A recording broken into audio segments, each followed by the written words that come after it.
Hello guys, welcome to another video of the Game of Life show.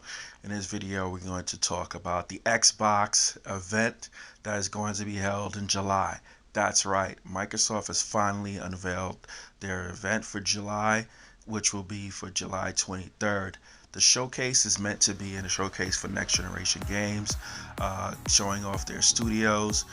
It's going to be interesting because what Microsoft has been holding on to would be a lot if we're looking at the studios that they acquired a bit more than 2 years ago. Many of the studios like the Initiative, 343 Industries, Compulsion Games, Double Fine Studios, NXile, Oblivion, they've all been Obsidian, excuse me.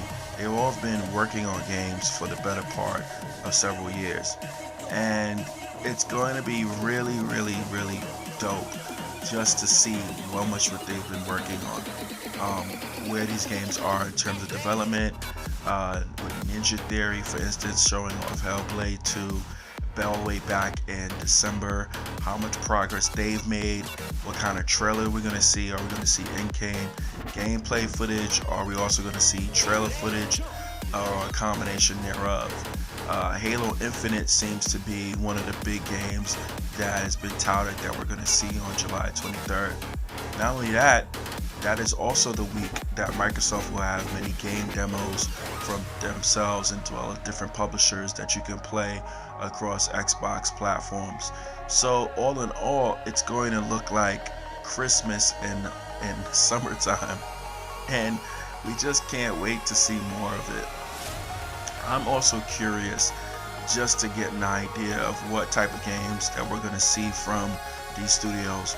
Are we only going to see story-driven games that many people want to have on the platform that is similar to what you see with Sony and their Sony platform? I don't think that's going to be the case. I think that Microsoft has shown that they are interested in variety, the type of variety that is going to elicit games that go into Game Pass in a much more organic and much more fruitful way. And when you think about Game Pass and you think about the type of games that can go into Game Pass, you have to look at it as a library similar to what you would see in Netflix or Amazon Prime or Hulu. It's about catalog. And at this point in time, Microsoft is looking to bolster up their Xbox Game Pass catalog, and they have the first party studios to do that. Most of these studios are working on multiple games in terms of maybe one or two titles. They also have small titles that they're working on. Grounded would be something that Oblivion has. But gamers at this July 23rd event, they want to see the blockbuster games. Those are the games specifically that Microsoft has to show and prove that they have in order for gamers to really take them seriously. And what I mean by taking them seriously, you have to understand that Sony's PlayStation is right now in the lead because they have games like God of War, The Last of Us 2, Horizon Zero Dawn. These games are games that aren't just mature, they offer a level of immersion that is deep within their own worlds and universes. And gamers want to see Microsoft invest in that type of gaming so that they have a way to gauge what the variety is that Microsoft is really offering. So gamers they will be able to appreciate an Ori and a Will of the Wisp, or they can take time to appreciate Dungeons and Minecraft because they know that they're also getting a game like Fable. They're also going to get a game like Forza 8 Motorsport, which is something that from a racing standpoint allows them to be able to push the system forward. Not only that, gamers are going to want to see what the next generation of gaming holds. How does the Unreal Engine 5 translate?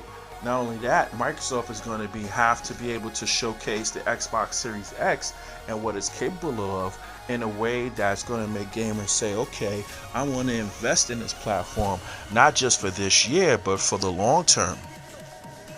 And that's where Game Pass is going to be huge. That's where the Xbox July 23rd event means everything. There are some people who also believe that Halo Infinite is a make or break game for Microsoft and setting the tone of their studios on July 23rd. And I'm not going to go that far. I think that Microsoft does not need to show every single game that they have working.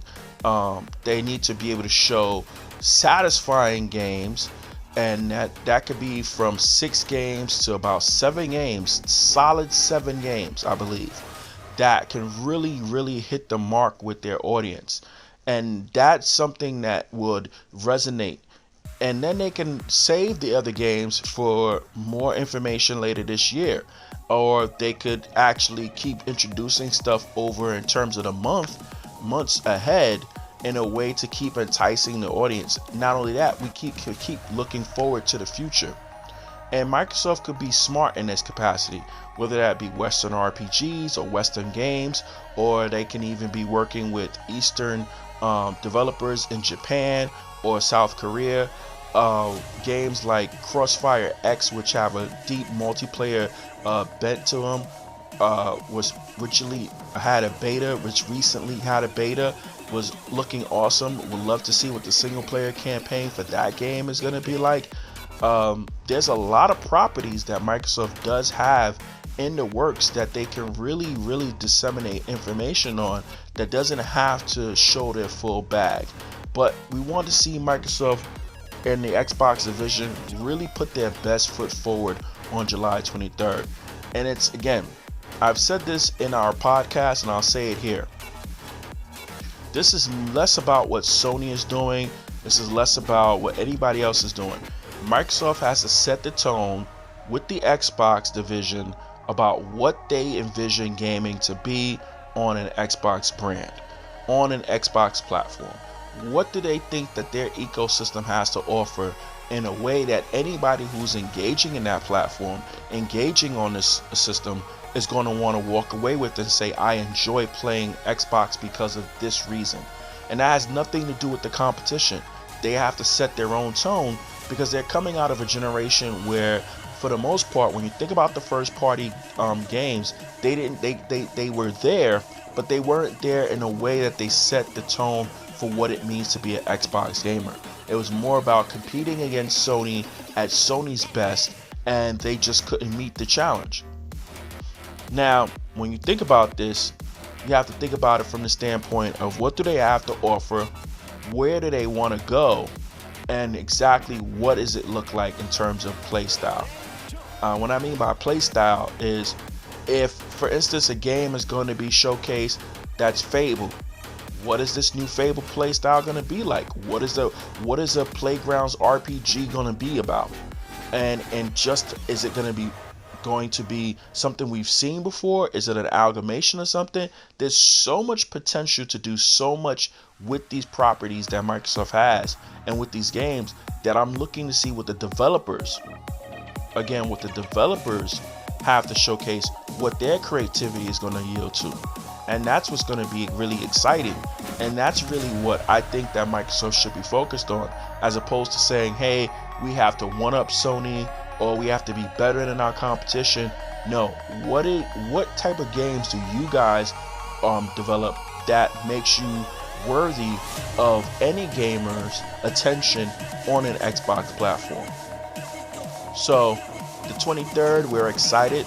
No one wants to hold back any expectations. Our expectations are absolutely through the roof, as they should be, because Microsoft has been holding on to games from their first party studios for so long, and it's a great coming out party. We want to see what they have. So I'm really excited. I know the community is excited. And before I go, I want you guys to hit that like button, hit that subscribe button. I'm really happy the subscribers that we have so far. It's been a great couple of days amassing some of these subscribers. We want to keep continuing. We want to grow to about 100, maybe 200 subscribers soon. And we really thank you guys out there for being a part of our journey so far. And we want you guys to be part of the gaming landscape that we're creating with this lifestyle of gaming and gaming life.